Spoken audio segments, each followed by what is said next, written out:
Okay, so for the moment diagram by parts, here's a definition. So in order to apply the area moment theorems effectively, area of the moment diagram and locations of the centroids of its area is necessary. However, this is quite complicated since oftentimes moment diagrams consist of irregular curves which requires integration to compute and locate the centroid of the area of the moment diagram. So to simplify this, a method of dividing the moment diagrams into parts whose areas and centroids are known will be adopted. This method is called the moment diagram by parts. So the basic technique is to draw the moment diagram of each load separately. So ito yung explain ko kanina, no?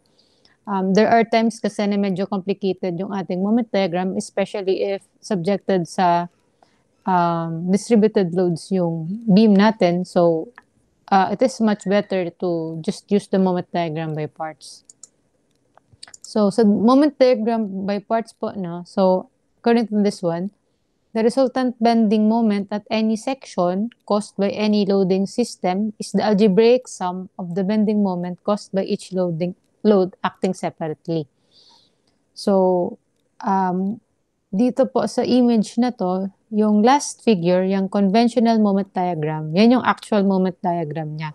So, dito sa beam na subjected to a uniform load, once you draw the moment diagram manually, so the usual way, the shape of the moment diagram will be this one, the conventional M diagram.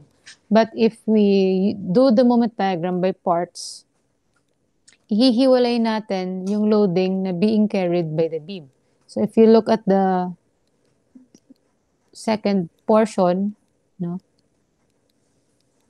So, sineparate po natin yung loading nung R1 and then yung loading nung uniform load W.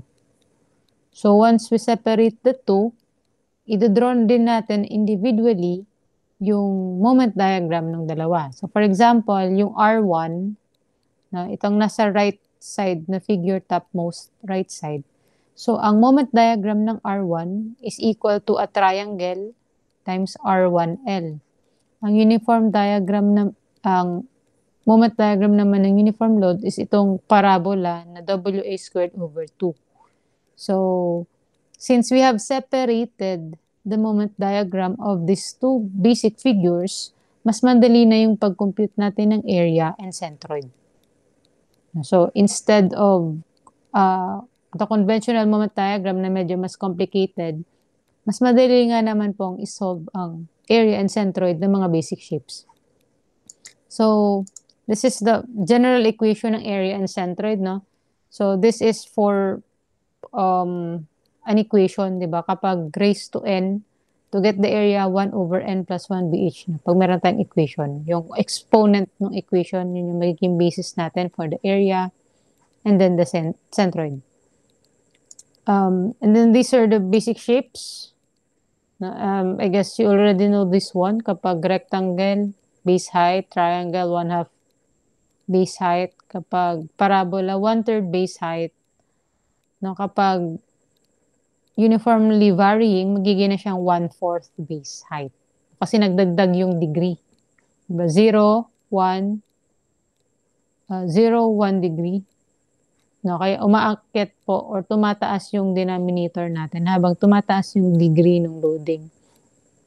As for the magnitude of the moment diagram, nandito din sa M diagram yung value. For a rectangle, the height is the moment. No, yung height lang mismo. For a triangle, it's the loading P times the distance L. For a uniformly distributed load, it's the W or the uniform load times the distance L squared over 2. And then uniformly varying WL squared over 6. And these are the centroids. So, generally, isi-separate natin yung loading diagram into these basic shapes para mas madali po yung pag-compute natin ng area. So, for example, I'm going to solve this manually, no? So, pakita ko lang kung ano yung gagawin. So, in this example kasi, we have a uniform load and then concentrated load. So, in using the moment diagram by parts po, ang ginagawa natin na una is tatanggal tayo ng isang loading or isang force. No? So in this case, ang tinanggal natin is yung sa B. Kung mapapansin nyo, wala akong RB. So pag nag-alis tayo ng isang force, ang direction ng mga loadings, papunta na po siya dun sa support kung saan tayo nag-eliminate. So, for example, hihiwalay natin siya. No? Ihiwalay mo yung 100 nung RA, 60, tapos yung 20. So, isa-isahin natin. So, let's see. So, for the RA 100, no, so, since this is a concentrated load, its shape is a triangle. So, kung mapapansin nyo, no, yung direction niya papunta sa B. Kasi nga, yung RB yung tinanggal. So, 100 going to yung load na 100 papunta siya sa B. Tapos, for the height, it's force times distance. Kaya naging 600. So, that is the first force. The second one naman is a uniformly distributed load. No? So, again, ang peak point nung ating parabola is at B. So, the value naman of the height is WL squared over 2. Negative po siya kasi pababa. And then, for the 60, again, ang pababa ulit siya, you will see that the shape is a triangle. So, magiging naman siyang 60 times 4. So, ang magiging value is 240.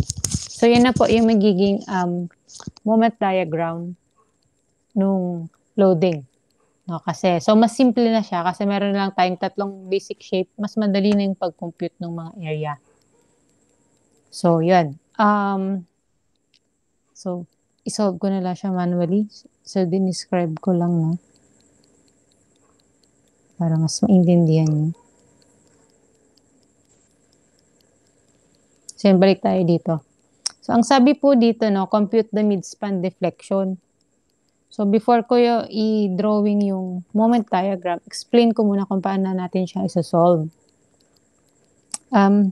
In this case kasi, as I have mentioned, wala tayong direct approach in solving the problem. No, kasi ang meron lang tayong is theorem number 2, which is the tangent deviation. So, for us to be able to solve for your deflection at the midspan, which is yung delta C, medyo mahaba-haba yung gagawin natin. So, what we will do is, magdodraw tayo ng tangent line sa A. As can be seen here, no? Ito, yan, tangent line sa A. So, i-redraw ko na lang. So, yan, tangent line to sa A. So, tangent A. Tapos, diba, as we've mentioned here, as you can see, the distance from point B papunta sa tangent line A is tangent deviation, point B on the elastic curve with respect to tangent line A. No? Ang kailangan natin is itong delta C. So, ang gagawin po kasi natin, para ma-solve natin siya, pwede tayong mag-similar triangles. Kung mapapansin nyo, itong triangle na to is similar to this bigger triangle. So, magre-ratio and proportion tayo ngayon. So, kung gagawa ako ng equation, magiging siyang, yung triangle na to, sabihin nating CD. Or, eto, delta C plus TCA. Diba? Ito kasi, ito yung point sa elastic curve. No? Yung point C. Diba? Point C, point sa elastic curve with respect to the tangent line. So, ito ngayon yung tangent deviation ng point C with respect to tangent line A.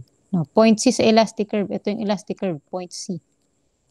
No, so, kung titingnan nyo kasi na magre-ratio and proportion tayo, magiging yung height na to, which is deflection C plus TCA all over, ang distance niya is 3 meters. is equal to your TBA all over 6.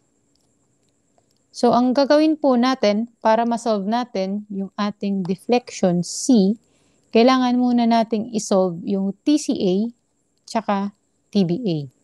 So, yun po. Medyo ano nga siya, medyo matrabaho. Tsaka medyo kailangan mo munang i-analyze yung figure kung paano mo ba makukuha yung deflection kasi nga po, hindi direct yung approach. So, you need to observe first how to solve or anong pwedeng gawin natin para ma-solve natin yung deflection sa C. So, yun, ganun na lang yung ginawa. So, similar triangles ito. Delta C plus TCA over 3. Tapos yung malaking triangle, TBA over 6. So, ganun yung gagawin natin. Kailangan natin solve yung TCA tsaka TBA. So, before we start, for TBA, that is the moment diagram from A to B. Tapos pinakita ko na kanina yung yung itsura. So, isa-isayin ulit natin. Anong B? So, ito yung sa 100, no? So, bali, ano siya? 100 times 6. So, bali, 600. Yung uniform load naman, so, parabola siya.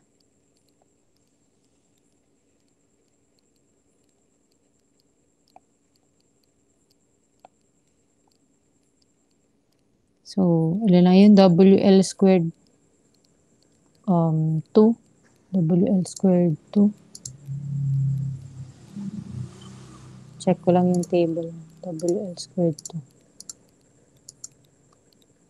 2. W, so 20 times 6 squared over 2. So, negative 360.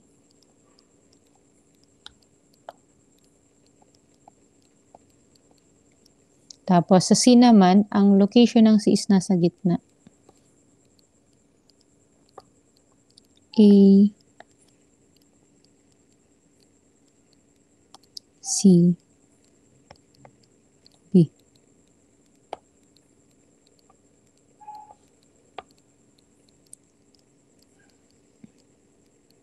So, pababa siya. So, ay, wala pala siya sa gitna.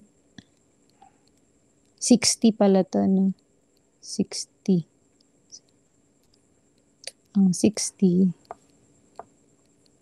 Ito siya. So, dapat hanggang dito. So, 60.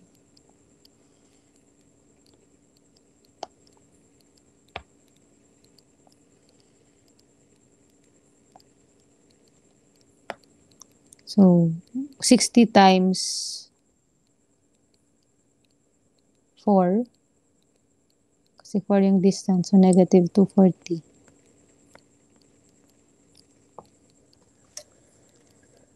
No, so, ito na po yung moment over EI diagram ng ating A to B. So, pwede na natin ngayong ma-solve yung TBA. Kasi ang TBA natin, diba, TBA is equal to area from A to B times bar X with respect to B over EI. So, kung gusto nyong hindi masyadong mahaba, so, ano to, area 1, area 2, area 3. Pwede naman na isolve nyo muna siya individually, no? Kunyari, area 1 is equal to 1/2 base times height 0.5 times the base 6 times the height 600. So, 1/8. Ang bar x1 naman, di ba? Ang centroid po ng triangle is 1/3 ng length. So, 1/3 ng length na 6. So, bali 2. Ito naman, area 2, bar x2, area 3, bar x3. Ang area ng parabola is 1/3 base times height. So, 1/3. Ang base ko is 6. Ang height ko is negative 360. So, negative 720. Ang centroid naman, so ano to, no? 1/3 ng 6. Ito naman, ang centroid mo is 1/4 ng 6. So, 6/4 or 1/4 ng 6. So, 1.5. Area 3 naman is a triangle ulit. So, 1/2 base, ilan yan? 4 meters, height 240. Negative 480. As ang centroid mo ulit is 1/3 ng 4 or 4/3. So, 1.333. 4/3 ko na lang. So, yan na yung ilalagay ko dito, no? Kasi ang TBA equal siya sa area 1 bar x1 plus area 2 bar x2 plus area 3 bar x3 over EI. So, ang TBA is equal to 1,800 times 2 minus 720 times 1.5 minus 480 times 4/3 over EI. So, ang TBA natin is equal to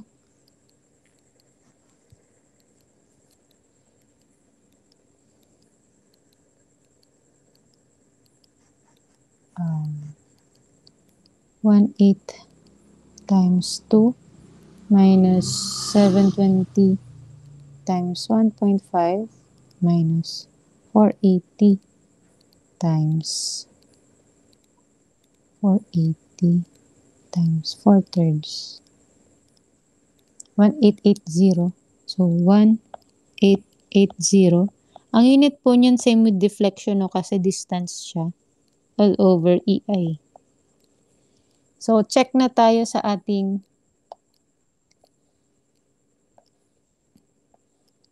TBA. So, ang kulang na lang sa atin is TCA. Para naman sa TCA, so, magdodrawing ulit tayo, no? So, magdodraw ako ng straight line. Gawin kong red from C.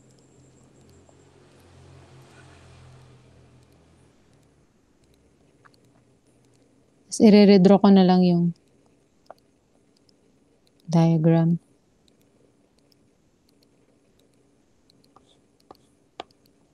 Sa una, ito na.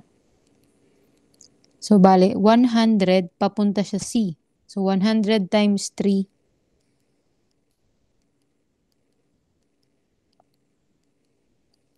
No. Diba, ang height niyan? So, ito yung 3 meters to na.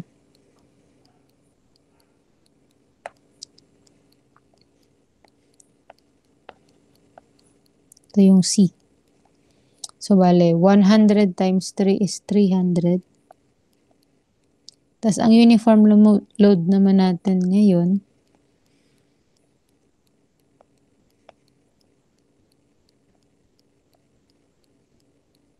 so, WL squared over 2 ulit. So, 20 times 3 squared over 2. Bale, 90. So, negative 90.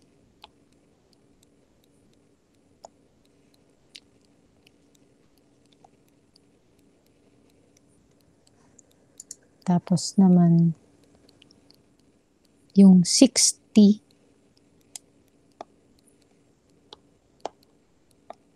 dire-diretso natin. Yung 60, baka makalimutan eh. Ayan.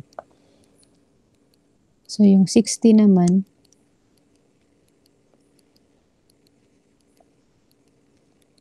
So, negative 60 times 2 minus 3 is 1. Negative 60. So, ito 1 meter. So, ito ngayon yung magiging A to C natin. So, sulat ko na. So, ang TCA is equal to, para hindi tayo malito, gawin kong area 4, area 5, area 6. So, pwedeng ganito, i-simplify nyo muna, or kung mas prefer nyo, pwede nyo naman na i-dire-diretso na siya sa equation. No, up to you. Kunyari, for example, gusto kong i-dire-diretso. So, for area 4, lagay ko lang, area 4 times bar x4 plus area 5 bar x5 plus area 6 times bar x6 all over EI. So, equal to, ang area 4 ko is, kunyari, 1/2, pa-factor out ko yung 1 over EI. Area 4 ko, 1/2, base is 3, height is 300. Ang centroid ko is 1/3 of 3. 1/3 of 3 or 1 plus area 4, negative kasi, so i-minus na lang natin siya, 1/3, ang base ko is 3, height ko is 90, ang centroid ko is 1/4 of 3, so 3 over 4, tapos minus 1/2, base is 1, height is 60, centroid ko is 1/3 of 1 or 1/3. So, dito ka naglan ng label. Isang area 1 bar x, area 4 bar x4, area 5 bar x5, area 6 bar x6.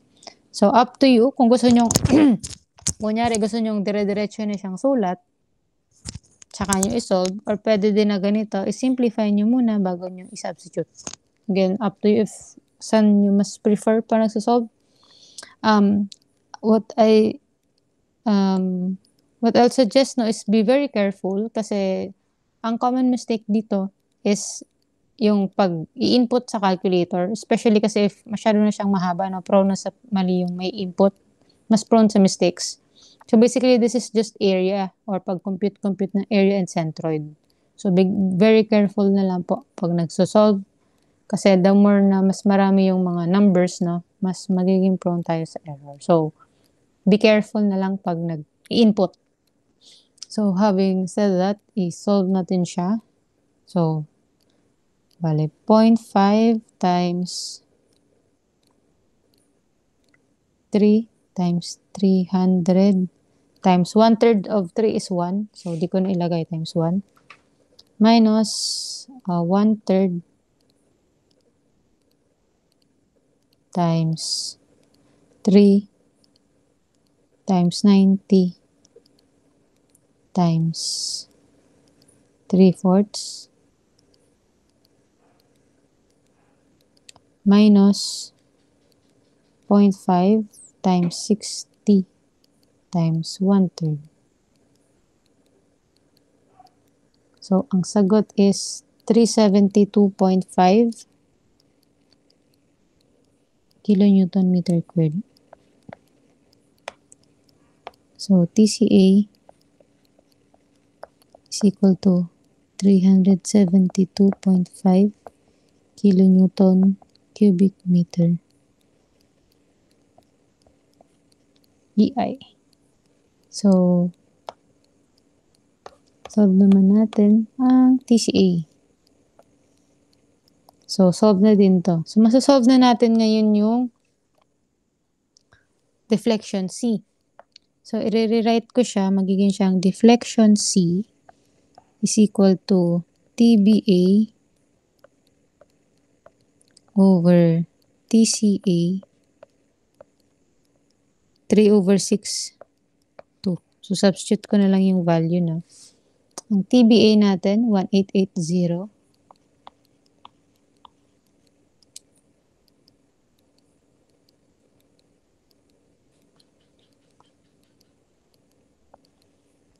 Ang TCA naman natin is 372.5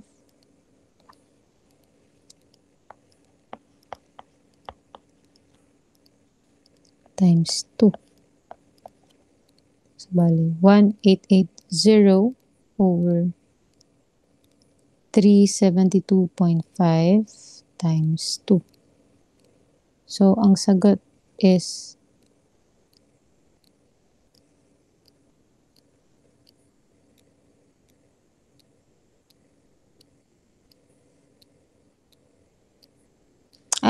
mali pala. Sorry. May plus function pala, sorry. Magiging pala siyang TBA, sorry. Deflection C is equal to TBA over 2 minus TCA, sorry.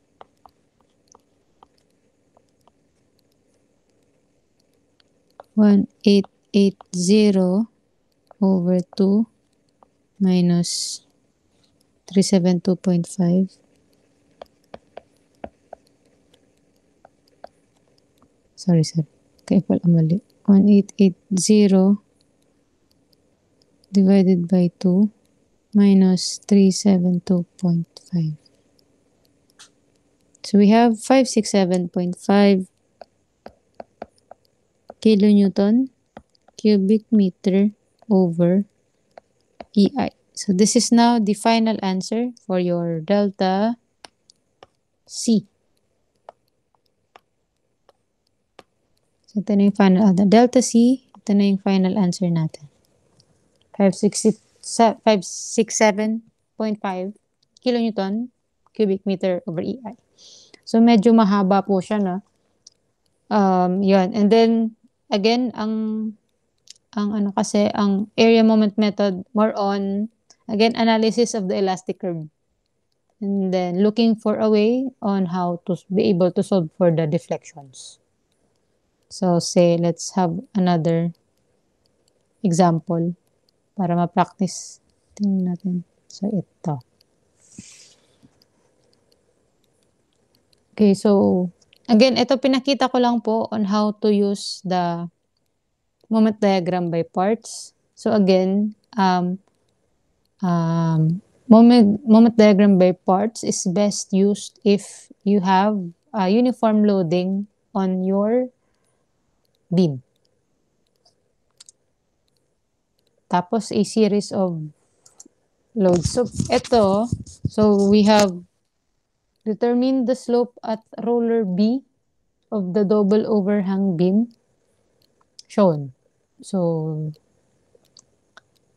in this case po, pwede nyo siyang isolve using the moment diagram by parts.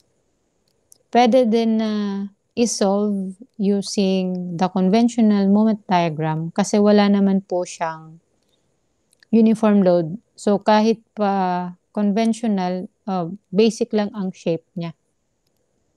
So, if I remember correctly, ang ginawa kong solution dun sa PowerPoint is naka-moment diagram by parts.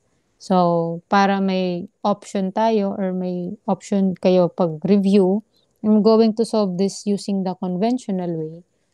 So, idodraw ko yung moment diagram by parts. Idodraw ko yung conventional moment diagram. So, tingnan natin. So, draw ko muna yung shear diagram.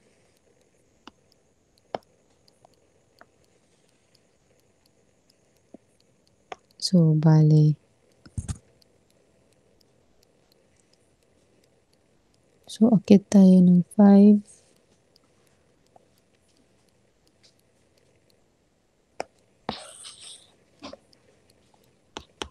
Dilitan ko lang tayo. So, bale, akit ng 5.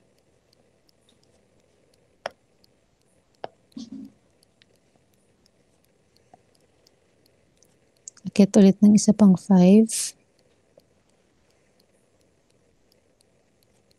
Sa baba ng 10. Ba't di pantay? Sorry.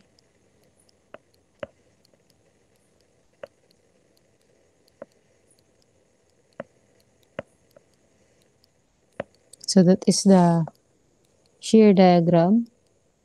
So for the moment diagram naman,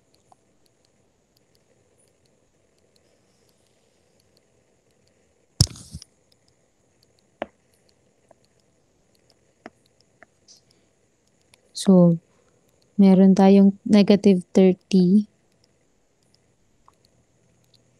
So straight line lang siya hanggang dito. So negative 30. Ang area, lang nga to, this is 5, tapos 5, this is 2 meters, 2 meters. Bale, negative 30 plus area 1, 5 times 2. So negative 20.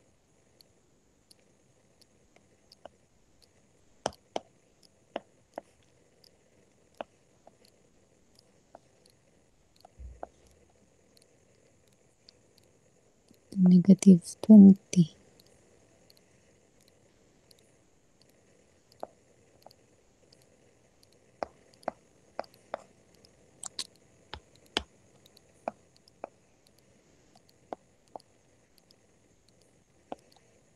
Tapos, negative 20 minus isa pang area na 5 times 2. Sorry. Hindi pala to 5. This is 10.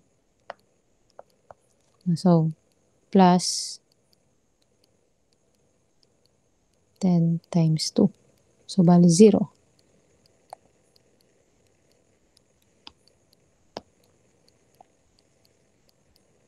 So, lagyan natin ang label. So, this is negative 30, negative 20, tapos 0.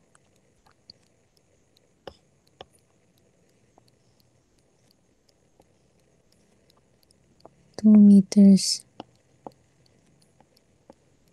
Tapos, we have A. And this is the conventional shear and moment diagram.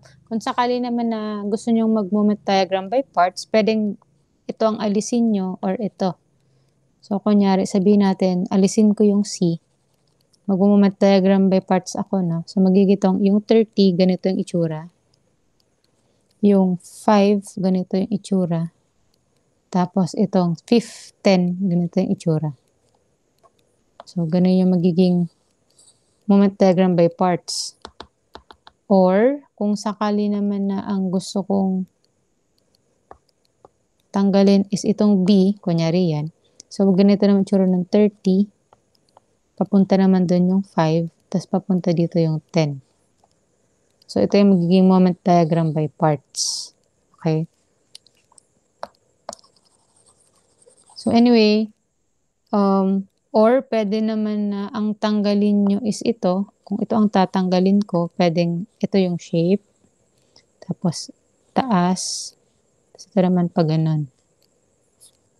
So, again, ang tatanggalin nyo no, is kahit alin dun sa mga concentrated loads. You will arrive with the same answer. So, if you want to play with the equation, kung gusto nyo lang itry, yung iba't ibang moment diagram by parts, tapos i-compare nyo siya sa conventional, you may do that, you will arrive with the same answer. So yan, draw ko na yung moment diagram, balik tayo sa problem. Ang sabi dyan, determine the slope at the roller B of the double overhang. So, bago natin malaman kung paano siya i-drawing or paano isosolve yung slope, mag-drawing muna tayo ng elastic curve. So, kung mag-bend yung beam, na syempre, kung may straight line kang ganito, tapos binigyan mo ng load dun sa magkabilang dulo, ang magiging deflection niyan is ganito. Diba? Kasi, masyado na mataas. Ganyan. Diba may restriction? So, ito yung magiging elastic curve niya. Kasi, diba, pababa, tapos, syempre, aakyat. Kasi isang beam lang naman sila. So, this will be the shape of your elastic curve. Masyadong makapal, palitan ko. So, syempre gaganin yan.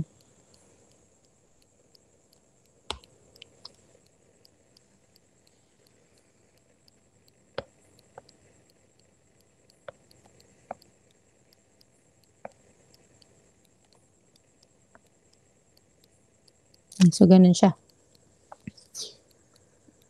So, para makuha natin yung slope sa B, pwede tayong so ganito, no? Tulad ng ganyan. Bago, hindi po siya yung dire-diretsong masasolve nyo agad. So, kailangan nyo munang mag-isip kung paano nyo makukuha yung angle. So, since B yung hinahanap, pwede tayong mag-drawing ng tangent line sa B. Drawing ng tangent line sa B. So, medyo you need to analyze muna the elastic curve. So, ilakihan natin. So, yan yung ating tangent line B.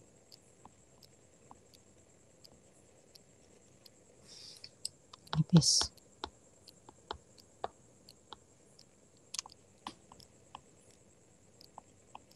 So, ang hinahanap natin is angle theta B, no?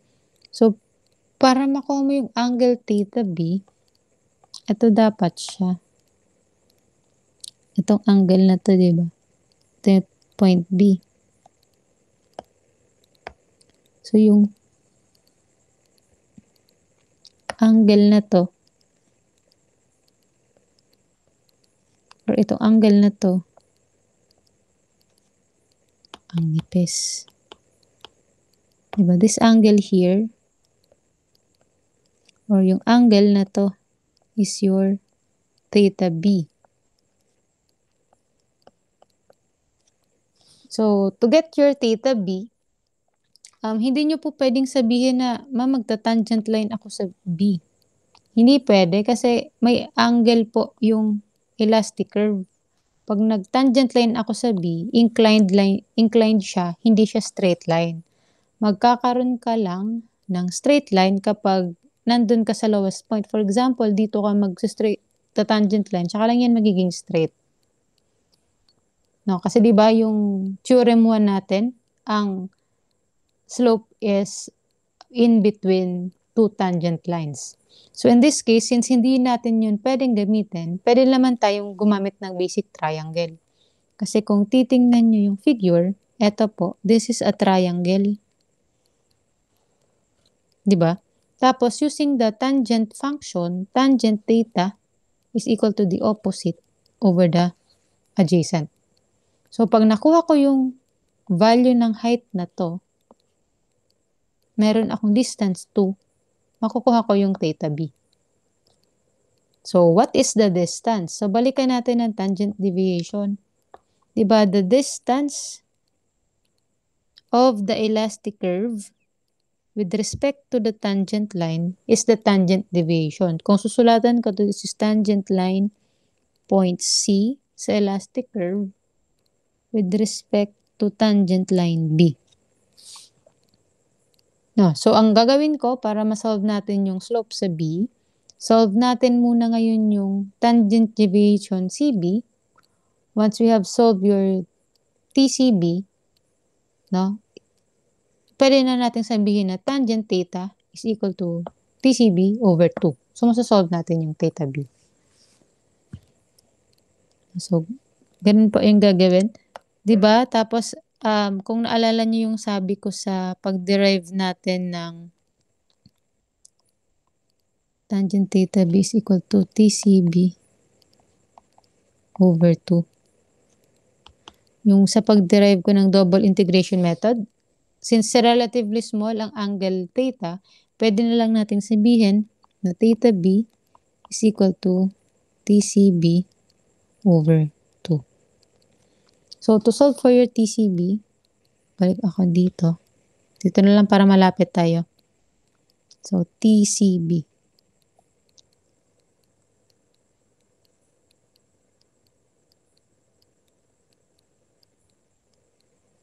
So,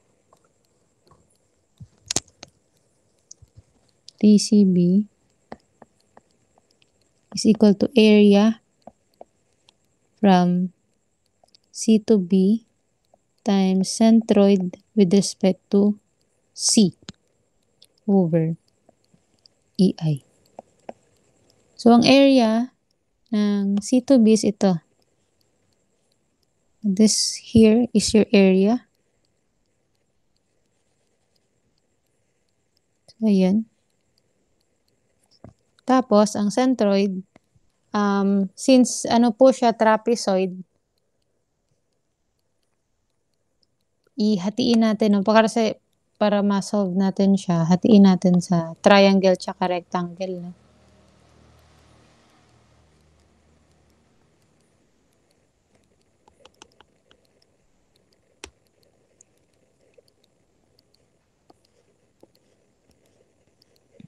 Parang ganyan. So, ito yung isang bar X.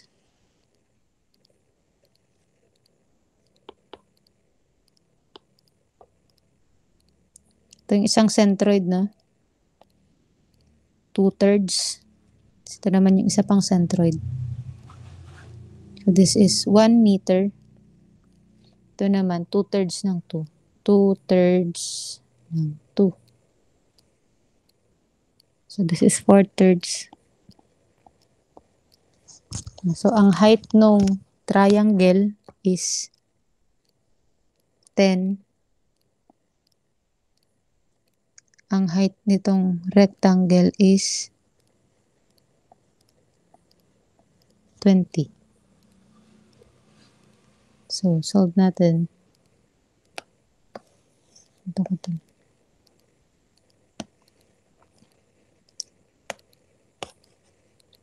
Equal to, ang unang area, sabihin natin area niyang rectangle. So, bale, negative 20 times 2 times 1. Sorry. Para di masyadong magulo. Labas ko lang yung EI. Pati yung negative sign. 1 over EI. Bale, 20 times 2 times 1. Plus yung area ng triangle na maliit. So, bale, 1/2. Ang base ko is 2. Ang height ko is 10. Ang centroid ko is 4/3. So, ang TCB ko is equal to 20 times 2 plus 0.5 times 2 times 10 times 4/3. So, bali, 160 over 3.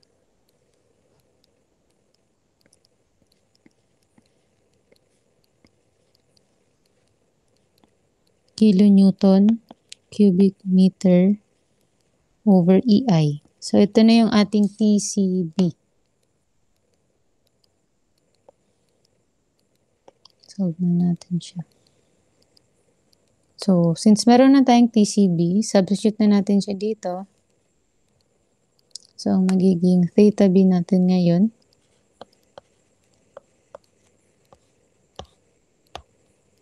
ganyan. Negative 160 kilonewton cubic meter over 3 EI. Tapos, huwag natin kalimutan yung 2. Tapos, over 2 meters. So, may makakancel. May matitirang 2. So, ang theta B natin is equal to 160 over 6. So, 80 over 3.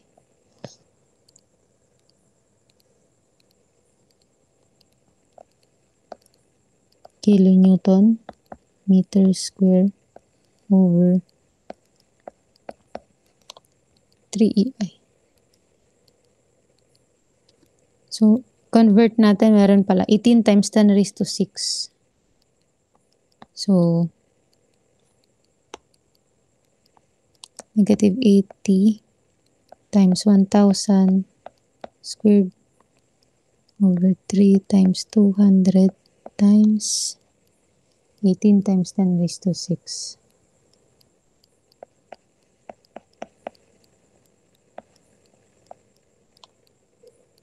So, times 1,000 squared all over 3 times 200 times 18 times 10 raised to 6. So, negative 0.00247 radian. So, this is your angle at B. So, ulitin ko po, more on ano kasi, kaya medyo maraming nahihirapan sa, tawag dyan, dito sa area moment method. Kasi nga po, before kayo makapag-start mag-solve, kailangan nyo muna siyang i-analyze kung paano nyo ba siya masosolve. Na, but if you say grasp the concept of this method, medyo enjoyable siyang gawin, especially if na iintindihan nyo or if you're looking for the way on how to solve for the unknown. For example, eto, kunyari, pag pinapahanap sa inyo yung deflection sa D, how would you try to solve for it? So, pakitry na. Try nyo pag-isipan. Kunyari, ang tinanong ko sa question na to is, what is the deflection at D? Ano kayang process ang pwede nyong gawin? Saan kayo pwedeng mag-tangent line to get your deflection at D?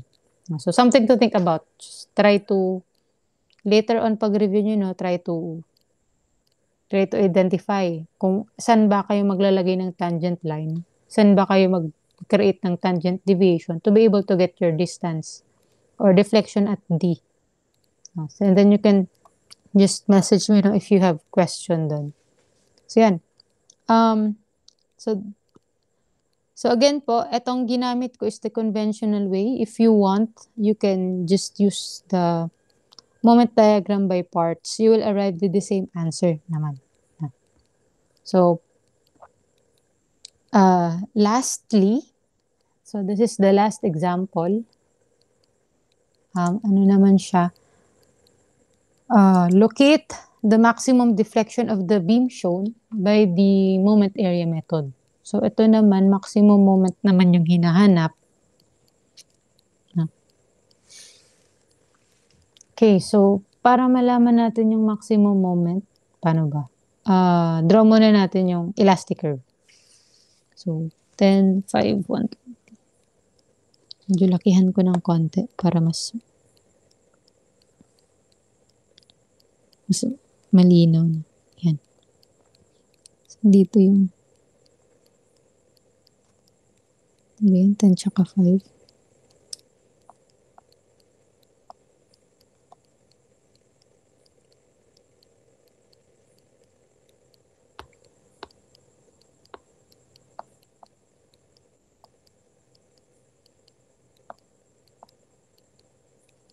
Tapos gawa akong elastic curve.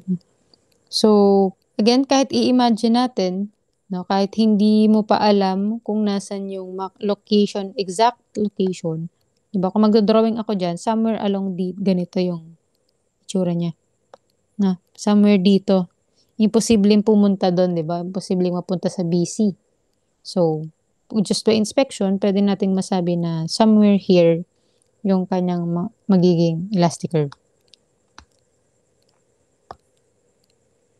So, magdodraw ako ng elastic curve. So, yan. Again, siguro ganito yung magiging itsura.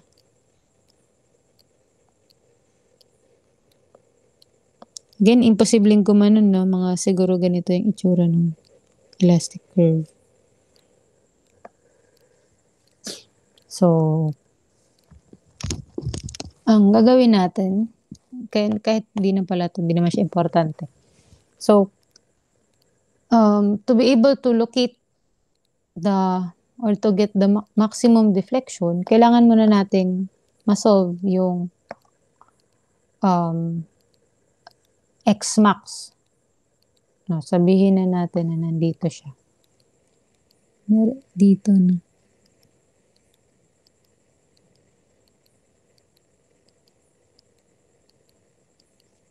Kunyari yan. Andito yung y max.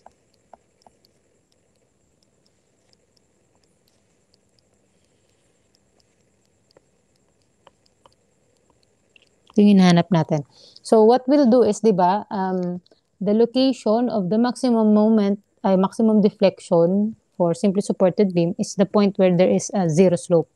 So, kung mag-draw ako ng tangent line dun sa point of zero slope, kunyari, dito, kung mag-draw ako ng tangent line dyan, magiging siyang straight line.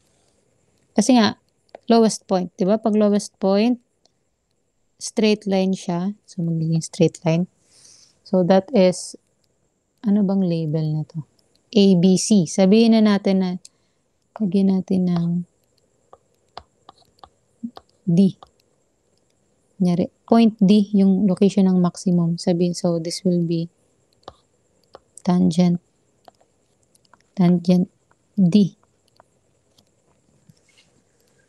Na, so,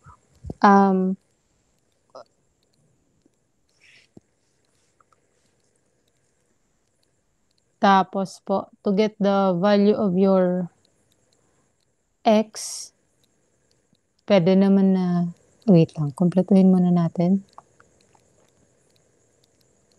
Yung, again, ang distance po ng elastic curve, kumpletuhin ko na A, B, C. So, ang B somewhere dito, C. So, etong distance na to, di ba? So, tangent deviation din to. Tangent deviation ng point A with respect to tangent line D. So, for us to be able to get an equation now in terms of x, pwede sigurong kunin natin yung, yung angle theta A. Para area lang tayo. Para area lang yung gagamitin natin. So, kung tangent deviation AD yan, tapos ito naman yung ating, di ba, this is yung angle na to, this is theta A. Kung mag-draw ako ng tangent line sa A, draw ako ng another tangent line. Itong blue.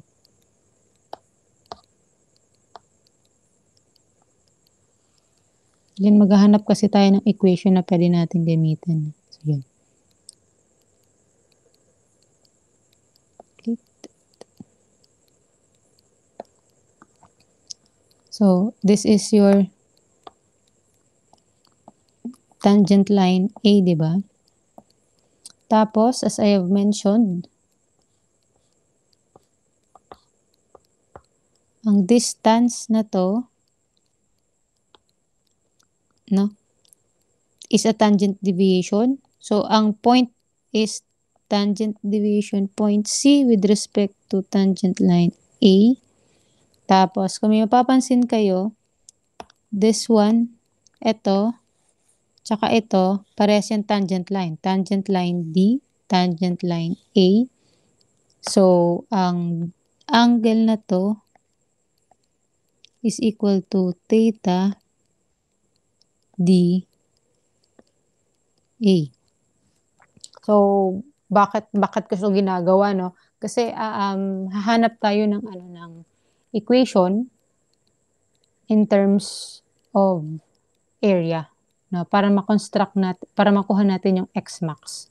Kasi kung titingnan natin to, no, kung mag-observe tayo, etong angle na to is equal to this angle. So, pwede nating sabihin na your theta A is equal to your theta dA. So, ang theta A kasi, pwede natin yan masolve. So, paano mo nyo masasolve yung theta A? Ang theta dA kasi pwede natin tong gamitin para masolve yung x max. Diba? Kasi theta dA, yes, ito yung idea, no? Ang theta dA kasi, diba, equal yun sa area ng A to D over EI. Wala pa tayong x max. So, pag na-solve natin yung theta dA, tapos syempre magiging area is base times height, pwede nating makuha yung base. So, ang gagawin natin, solve muna natin yung theta dA. Pag na-solve natin yung theta dA, pwede na natin makompute yung x. So, yun yung goal nung ginagawa natin. So, how do we solve for your theta dA? Again nga, by inspection po dito sa figure, yung theta A natin equal siya sa theta dA. So, compute muna natin yung theta A. So, how will we solve your theta A? So, kung mapapansin nyo, this is a triangle tangent function. So, tangent theta A is equal to the opposite TCA over the adjacent distance. So, yun yung gagawin natin, ha? So, yun yung magiging process natin para ma-solve yung X-max. Again, yun po yung area moment method, especially if iba-ibang klase yung problem and iba't ibang klase yung beam. Kada type of beam, kanya-kanyang analysis kung paano nyo siya solve. So, sabihin natin, theta A is equal to TCA all over, yung distance? 15. Again, that is this triangle, no? Itong triangle na to. TCA, tapos distance 15. Before we do that pala, drawing muna natin yung moment diagram. Again, pag ganito po kasimple yung load, I suggest to just draw the shear and moment diagram. No, kasi mag-moment diagram by parts. Kasi kung mag-moment diagram by parts ka, bali dalawang figure pa yan. Isa, dalawa.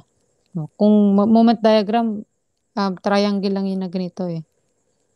So, solve ko lang po yung reaction. So, 120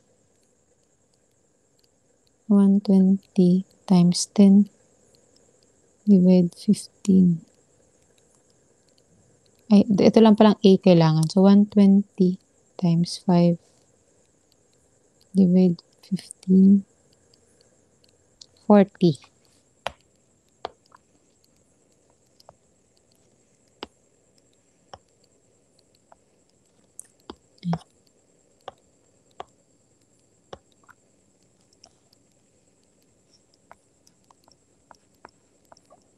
40 kilonewton. So, this is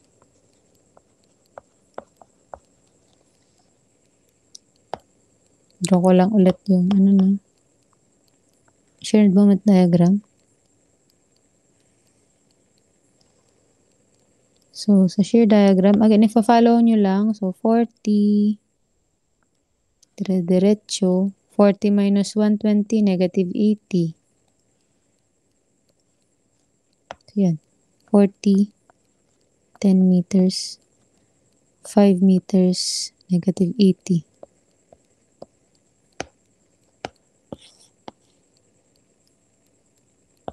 Tapos, area 1 lang siya. So, bale, ang area 1, 40 times 10 is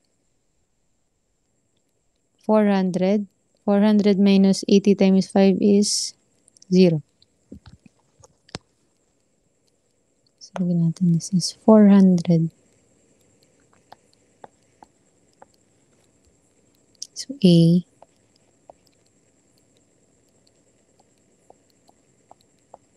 B. C. 10 meters. So, to solve for your TCA, so, ang TCA natin is equal to area A to C. So, bali dalawang triangle yan, no? So, isa-isayin natin. Sabihin kong 1, 2. So, bali 1/2 times the base. Labas ko lang yung 1 over EI. Yan mo ng triangle A to B, no? So, 1/2. Base is 10. Height is 400.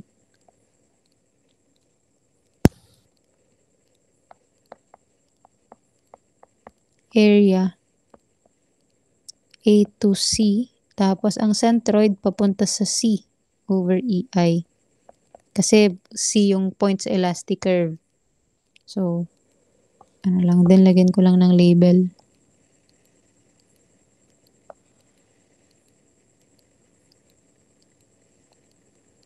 Kompletuhin lang natin na para dire-diretso. So, 1/3 ng 10. 10 over 3. Ay, sige, 10 over 3 na lang. So, 10 over 3 plus 5. So, this is 25 over 3. Ito naman, 2/3 ng 5. 5 times 2. 10 over 3 ulit. 2/3. 10 over 3. So, yan yung mga moment arm. So, 1/2 base times height times 25 over 3. Plus yung pangalawang triangle, 1/2. Base is 5. Height is 400. Ang centroid is 10/3.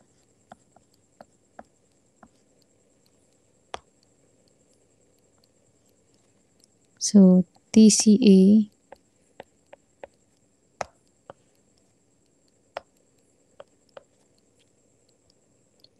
yan, 0.5 times 10 times 400 times 25 over 3 plus 0.5 times 5 times 400 times 10 over 3. 20,000. Okay.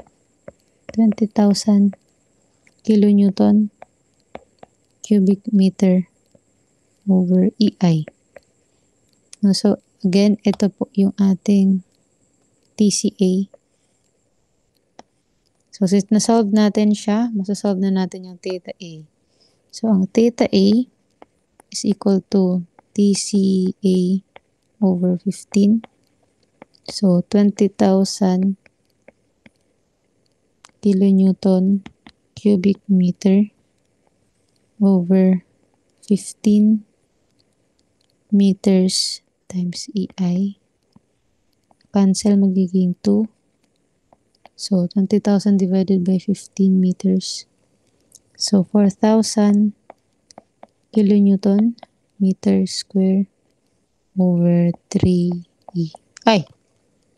Tapos, diba, based on this figure na sabi natin kanina, na that your theta A, kasi triangle na to, is equal to this triangle. So, theta A is equal to theta D A. So, dito ko naman siya ilalagay. So, ang theta A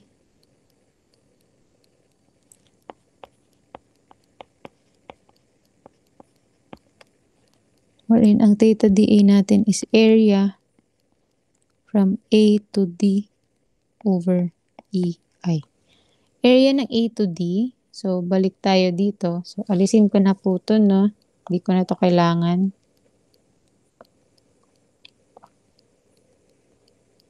Or i-copy ko na lang tuloy ulit para at least may panibagong drawing.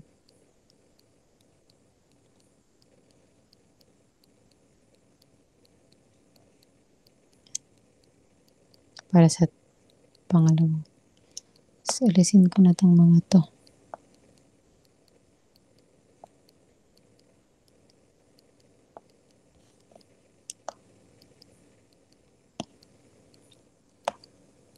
This is B. Ang D is somewhere here. Again, di natin alam yung location ng D, pero alam natin na nandito yon somewhere. Gawa ako ng dash line. So, kunyari, dito.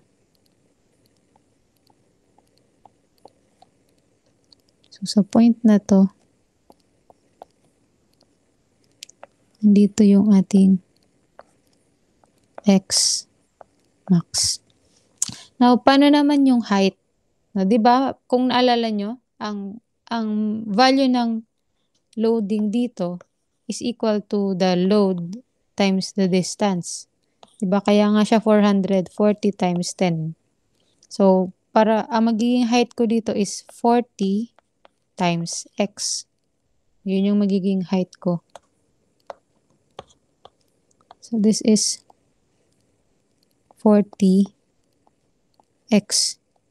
So, ang sabi dyan, area ng A to D. So, i-highlight natin. Ito yung area ng A to D.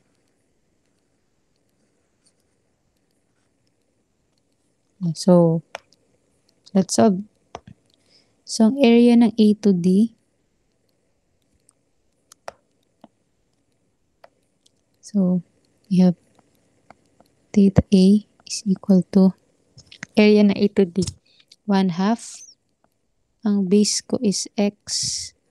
Ang height ko is 40x. Tapos, remember, 20,000 po yung ating this one. So, papalitan ko siya ng 20,000. So, magiging 20,000 is equal to 20x squared. So, therefore, makukompute natin yung x. So, 20,000 divided by 20 square root. Sorry, bakit? 20, over 15. Kaya pala ang taas. 20,000 over 15.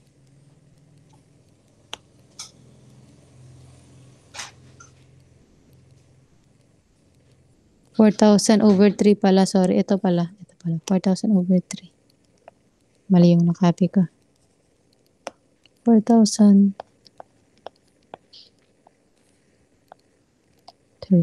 4,000 over 3. 20. Square root answer. 8.16. So, store ko siya sa A, no? Ay. Store A. Nakastore na siya sa A. Para hindi ako mag-round off. Sige ko, lagay ko to sa letter A. Tapos, now, since I already know the value of the tawag dyan, the x, pwede ko na ngayong masolve ang y max kasi babalikan natin to. As you can see here, yung height na to is equal to this height. So, your y max is equal to your TAD. So, ito yung gagamitin natin na equation. Ito ko lalagay. So, y max is equal to TAD or equal to 1 over EI times area A to D times bar X A. So, kung titingnan ulit natin to, no? So, ang magiging centroid nito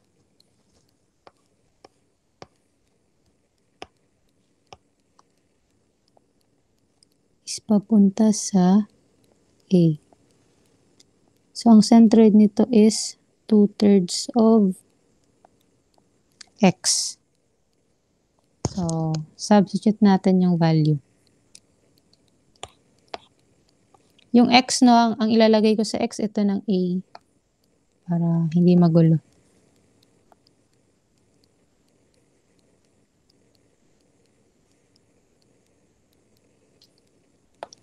So, area. Ang area mo is 1/2. Ang base ko is X. Nakastore sa A. Na. Ang height ko is 40x. So, 40 times alpha A. Yan na, area na yan. 1/2 base times height. Tapos, ang moment arm is 2/3 of x. 2/3 ng A. Ganun din kasi ako nag-round off. So, ang y max is equal to 0.5 times alpha A times 40 times alpha A times 2/3 of A. So we have 7257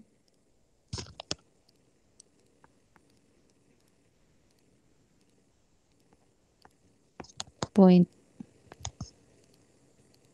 75 kilonewton cubic meter over EI.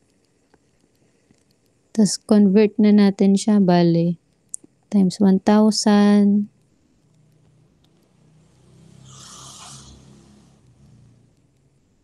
cube all over, may binigay ba? 200 tsaka 700. 200 times 700 times 10 raised to 6. Convert na natin.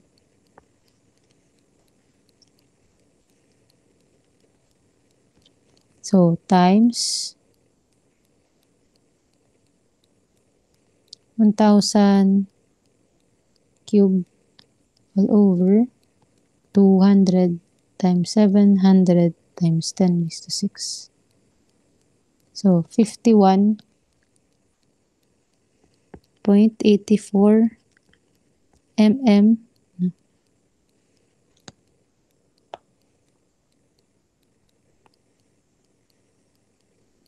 So, that's the maximum deflection. So, yan po, medyo matrabaho lang siya, no? So, yan. That is how you solve for the maximum deflection using your area moment method. So, as I have mentioned, again, ang area moment method kasi po, more on analysis siya.